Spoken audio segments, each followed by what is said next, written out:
स्वागत है जी एक बार फिर आप सब ਦਾ ਅੱਜ ਦੇ ਸੈਗਮੈਂਟ ਵਿੱਚ ਮੇਰਾ ਸਾਥ ਦੇਣਗੇ ਸਵੇਤਾ ਰਾਣਾ ਸੂਰਿਆ ਜਿਹੜੇ ਕਿ ਆਰਟ ਦੇ ਟੀਚਰ ਨੇ 10 ਸਾਲ ਦਾ ਇਹਨਾਂ ਕੋਲ ਐਕਸਪੀਰੀਅੰਸ ਹੈ।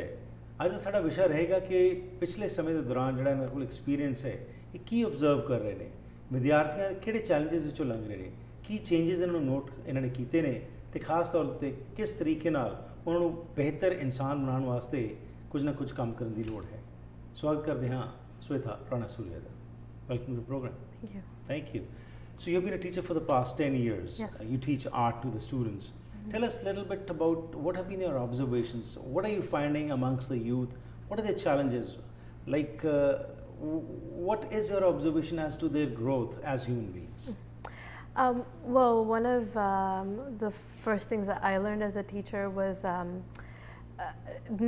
realizing that at one point the teenagers that are in front of me are going to grow up. I know that seems really silly, but it's something that as a teacher sometimes I would forget because we see the behaviors of the children first.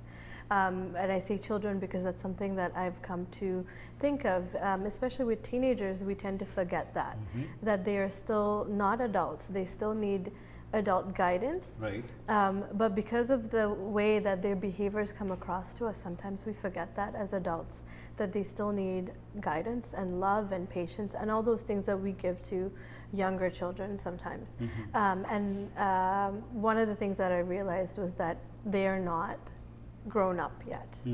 And one of the things that's really important is to treat them in that way.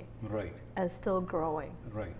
But when we say, treat them the way like we treat the younger children, means your observation is that as elders we probably think that they know everything and then we start dealing with them in a different perspective, Right. whereas they should be still considered to be children only. Right. So what do you observe, the traits, what do you observe in them? What do they talk about? Generally we today say that, especially the teenagers, they're not concerned about what's happening. They're only individualistic thought they are having and they're only concerned about themselves. Do you find that kind of thing, or they are more also akin to the other issues and they want to be a part of the other issues also? Well, I think psychologically there is a part of that in a teenager's brain where Right. they are trying to figure out who they are as people. And a lot of times as parents, as teachers, we get really frustrated with that.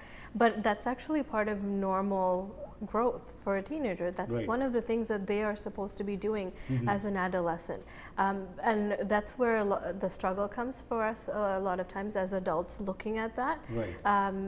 And part of it is understanding that. And Right. when I say even that, we should be treating them like children, like if you say that to a teenager, they would not agree with that. That's not what they're doing because they're forming their adult identity in that time. Right.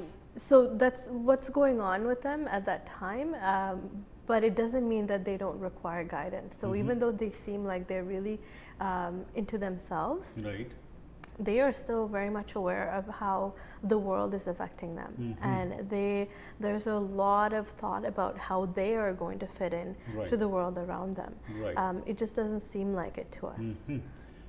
How about the environment they come from, cultural differences, and then especially the environment at home, how what they are seeing in their homes, it's a different kind of culture, and when they come to the school it's a different kind of thing, the peer pressure and then the parents pressure and all those. So how do they accommodate all these kind of things? Do they talk about these kind of things? Oh, of course, they always talk about that, and I think that's a huge part of whether or not a teenager is going to have a positive outcome in high school or just in life in general. More than I think the cultural differences, I think it depends on the types of relationships they have. Right. And when I say relationships, obviously it's really important the type of relationships that they have at home with their family. Right. Because those relationships ultimately dictate the types of relationships they will have in school, outside when they go into the real world. Right. So sometimes we overlook that as well, the type of relationships that are in our own families, especially with teenagers, because we think, oh, they're older, they can take care of themselves. And sometimes I see parents stepping back and saying, okay, they're okay on their own.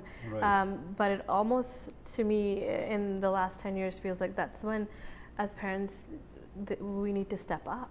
Right. And say, no, I'm still going to be involved And sometimes that's difficult because as teenagers there is a bit of pushback. So what you're saying is that there should be a shoulder to lean upon in case of need. That's what the youngsters should feel. Right. The parents should not absolutely be aloof to what is happening in the child's life at that time. And that connection is really important. Right. That connection is where they're going to learn how to create relationships that are trusting Right. and safe and positive. Mm-hmm. So that is a very big part of it. Mm-hmm. And again, being a teenager, you know, there are a lot of things you're thinking about joining the university or going for work at that time. Apart from the hormonal changes, what you're passing through, you're also, you know, jumping into the world. The real life is going to start once you have to get the admission to, you know, a lot of pressure is there. But during this period also, this is said that this is a time when a child can be lured to many different things, whether it is the right or the wrong way. And many times the children get induced to the wrong lifestyle also. And that's probably one of the reasons that gangs, violence and all these things, a lot of our youngsters many times get influenced by that. So do you feel at this time is the time when the family, of course, should play a very dominant role? What else can be done to wean them away from this kind of negative thinking? So for myself, my experience with meditation has been really eye-opening for me. Meditation is a way to know yourself, Right. essentially. That is basically the ultimate goal. Once you know yourself, then the pressures and things other people throw at you, you are able to say, okay, this is wrong, this is right. Right. What do I really want to do? And one of the things that a lot of young children, not just teenagers, have that really gives them the biggest struggle is the fact that they're not really sure.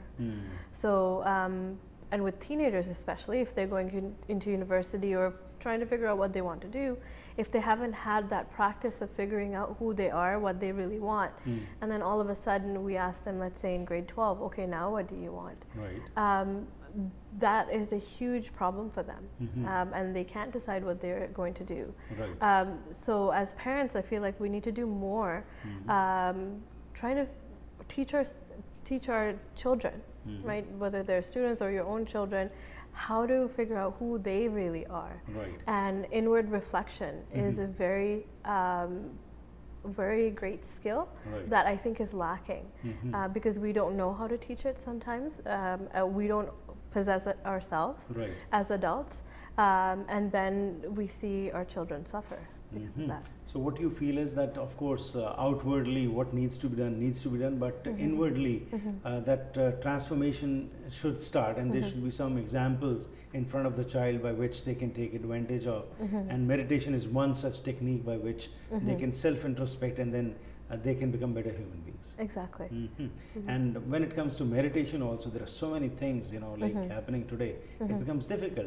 So when you say meditation, could you just briefly tell us, Swetha, what do you mean by meditation? Like keeping still, or just how to go about it? Because for a youngster to induce them to this side, it is really very difficult. They are so much busy with their outward things that they don't have any time for thinking about what to do inside.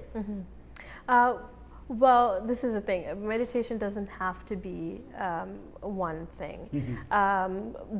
The type of meditation I practice, I've talked about it before, Sukshma meditation is something I've chosen. Right. But again, just like anything else that we're talking about, if you are going to self-reflect and take a look at what works for you, there are a lot of different avenues you can take. Right. And especially with teenagers, maybe it's not possible to get them into something like meditation, but maybe as parents and adults, we can get them into something that they're really passionate about. Right. It could be art.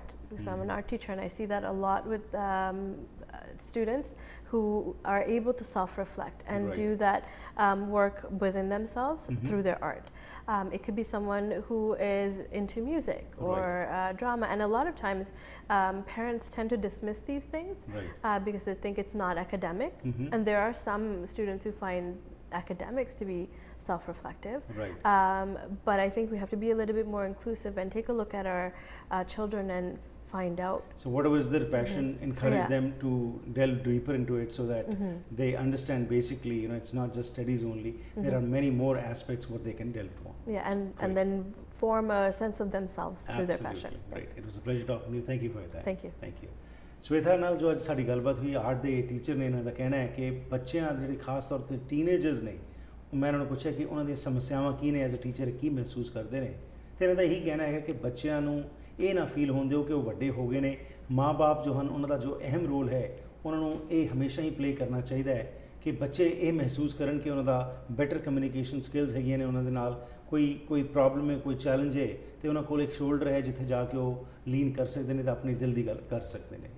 Meditation ਇੱਕ ਬਹੁਤ ਵਧੀਆ technique ਹੈ ਜਿਸ ਰਾਹੀਂ self introspection ਕੀਤੀ ਜਾ ਸਕਦੀ ਹੈ, ਪਰ ਇਹੀ ਨਹੀਂ ਕਿ ਇਕੱਲੇ ਸਿਰਫ ਮੈਡੀਟੇਸ਼ਨ, ਬਲਕਿ ਉਹ ਬੱਚਿਆਂ ਨੂੰ ਉਤਸ਼ਾਹਿਤ ਕੀਤਾ ਜਾਏ ਕਿ ਜੋ ਵੀ ਉਹਨਾਂ ਦੀ ਫੀਲਡ ਹੈ, ਜਿਸ ਤਰੀਕੇ ਨਾਲ ਕੋਈ ਮਿਊਜ਼ਿਕ ਪਲੇ ਕਰਦਾ ਹੈ, ਕੋਈ ਆਰਟ ਵਿੱਚ ਜਾਣਾ ਚਾਹੁੰਦਾ ਹੈ ਜਾਂ ਕੁਝ ਹੋਰ ਕੰਮ ਕਰਨਾ ਚਾਹੁੰਦਾ ਹੈ, ਉਹਨਾਂ ਨੂੰ ਉਤਸ਼ਾਹਿਤ ਕੀਤਾ ਜਾਏ ਤਾਂ ਕਿ ਉਹਨਾਂ ਦੇ ਵਿੱਚ ਸੈਲਫ ਸਟੀਮ ਉਹਨਾਂ ਦਾ ਬਿਹਤਰ ਹੋਏ ਤੇ ਉਹ ਇੱਕ ਚੰਗੇ ਇਨਸਾਨ ਬਣ ਕੇ ਅੱਗੇ ਸਮਾਜ ਵਿੱਚ ਕੰਮ ਕਰ ਸਕਣ।